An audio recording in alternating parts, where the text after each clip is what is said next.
আসসালামু আলাইকুম রহমতুল্লাহি ওয়া বারাকাতুহু। প্রিয় শিক্ষার্থীরা, আশা করি তোমরা ভালো আছো। আমরা বিগত ক্লাসগুলোতে আমরা ফেইলে মাজির সম্পর্কে আলোচনা করেছিলাম। মাজি মুতলাক এবং মাজি করিব নিয়ে আমরা আলোচনা করেছি। এই ভিডিওতে আমরা মাজি বাইদ সম্পর্কে আমরা একটু আলোচনা করব। তোমরা আমাদের সাথে থাকবে। তোমরা দেখো মাজি বাইদ, এই মাজি বাইদ মানে কি?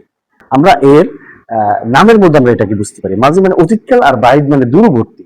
তাহলে মাজি বাইদ মানে দূরবর্তী অতীতকালে যে ক্রিয়াটা সম্পাদিত হয় সেটা কি? সেটা মাজি বাইদের অন্তর্ভুক্ত। এরপর আসো, মাজি বাইদের আমরা যদি উদাহরণের দিকে চলে যাই এবং এটার গড়াদানগুলো কেমন হতে পারে, ক্রিয়াগুলো কেমন হতে পারে, আমরা সেটা বুঝতে পারবো। দেখো, এই মাজি বাইদ হলো কানা নাসরা। আমাদেরকে মনে রাখতে হবে, আমরা প্রত্যেকটা মাজির ক্ষেত্রে আমরা মুতলাক থেকে আমাদের অন্য মাজিগুলোকে গঠন করতে হয়। যেমন মুতলাক থেকে আমরা কি করি? মুতলাকের সিগার সাথে আমরা পদ যুক্ত করে দিয়ে আমরা করিব করলাম। এরপর আমরা মুতলাকের সাথে, যেমন নাসারা, এটা হলো মুতলাক, এর সাথে আমরা কানা যুক্ত করে দিয়ে আমরা কি করব? আমরা বাইদের সিগা আমরা গঠন করব। আমাদের এটা মনে রাখতে হবে যে এই যে কানা, এটা শুধু কানা নয়, আল কাউনু মাজদার থেকে এই কানা কানা কানু কানা কানাটা কুন্না কুন্তা কুন্তুমা কুন্তুম কুন্তি কুন্তুমা কুন্তুনা, এগুলোকে যোগ করে দিয়ে আমাদেরকে কি করতে হবে? মাজি বাইদ আমাদেরকে গঠন করতে হবে। তোমরা দেখো, এই মাজি বাইদ এটা অন্যান্য মাজিগুলোর মতো আমরা এটাকে দুই ভাগে ভাগ করতে পারি। এটা হলো ইসবাত এবং নাফি। এবং ইসবাত হলো হ্যাঁ বাচক, নাফি মানে না বাচক।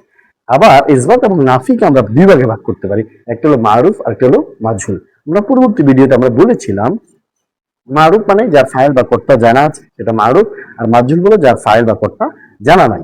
এগুলো সব আমরা বলেছি। ইসবাত মানে হ্যাঁ বাচক, যেই ফাইলটা হ্যাঁ বাচক অর্থ দেয় সেটা কি ইসবাত, যেটা না বাচক অর্থ দেয় সেটা হলো নাফি। এবার তোমরা দেখো, এই যে আমরা মুতলাকের সিগা, মনে করো নাসারা, এটা হলো মুতলাক, এর সাথে আমরা কি যুক্ত করেছি? কানা যুক্ত করেছি। সিগা অনুযায়ী কানা কানা কানু কানাত কানাতা কুন্না, এটা বুঝবে। দেখো, এর অর্থ হলো সে একজন পুরুষ, করেছিল, অতীতকালে সে একটা কোনো কাজ করেছিল, এই অর্থটা দেয়। তাহলে সেটা কি? সেটা হলো দূরবর্তী অতীতকাল মাজি বাইদ। তাহলে আমরা মাজি বাইদ এটা অন্যান্য মাসদার দিয়ে আমরা করতে পারি, যেমন কানা দরাবা, কানা সামিয়া। হ্যাঁ, এরপরে যদি আমরা কানা নাসারা বলছি, এবারে কানা নাসারা, কানু নাসারু, কানাত নাসারাত, কানাতা নাসারাতা, কুন্না নাসারনা, কুনতা নাসারতা, কুনতুমা নাসারতুমা, কুনতুম নাসারতুম, কুনতি নাসারতি, কুনতুমা নাসারতুমা, কুনতুনা নাসারতুনা, কুনতু নাসারতু, কুন্না নাসারনা। এভাবে করে আমরা কি এই মাজি বাইদটাকে আমরা গঠন করতে পারি, আমরা এর অর্থটাকে বের করতে পারি। আমরা এবার উদাহরণের দিকে চলে যাই। যেমন আমরা এখানে লিখেছি কি, যে কানাত নাসরাত, কানাত নাসরাত। এই যে আমরা কানা আল কাউনু মাজদার থেকে গঠিত, সেই কানাকে মাজির সিগা ওই যে আমরা এটাকে ব্যবহার করেছি, যেমন কানাত নাসরাত। এবারে মা কুন্না নাসরনা, এটা কি? এটা হলো ইসবাত। আর মা কুন্না নাসরনা এটা কি? এটা হলো এই যে মা আসার কারণে এটা কি? নাফি হয়ে গিয়েছে। এবং এটা কি? মারুফ না মাজহুল? এটা যেহেতু নাসরাত, মা কুন্না নাসরনা, এটা কি? এটা হলো মারুফ। এরপরে হলো কুংতা তলাপ্তা, মা কুংতি তলাপ্তি। এই যে এখানে এটা হলো ইসবাত আর এটা হলো নাফি। এটা কি? ইসবাত, একটা হলো নাফি।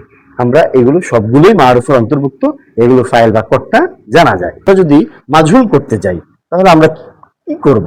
যে কুংতুন্না, জুকির তুন্না, জুকির তুন্না। এরপর এটা দেখো, কুংতুন্না জুকির তুন্না। এখন আমরা ওখানে বললাম জাকারা, তলাবা, নাসারা, কি দেখে জুকিরা, এটা হলো মাজহুল, মানে এটার পথটা কি জানা যায় না, চেনা যায় না। এজন্য এটা কি? কুনতুন্না যুকির তুন্না, মা কুনতুন্না যুকির তুন্না। তাহলে আমরা যেটা পেলাম, যেটা মারুফ আর এটা হলো মাজহুল। উপরেরটা সেটা হলো কি? ইসবাত, নিচেরটা নাফি। আশা করি তোমরা বুঝতে পেরেছো। মাজি বাইদ দিয়ে সমস্যা হওয়ার কথা নয়। আজকে পর্যন্তই। তোমরা ভালো থাকবে। আসসালামু আলাইকুম রহমতুল্লাহি ওয়া বারাকাতুহু।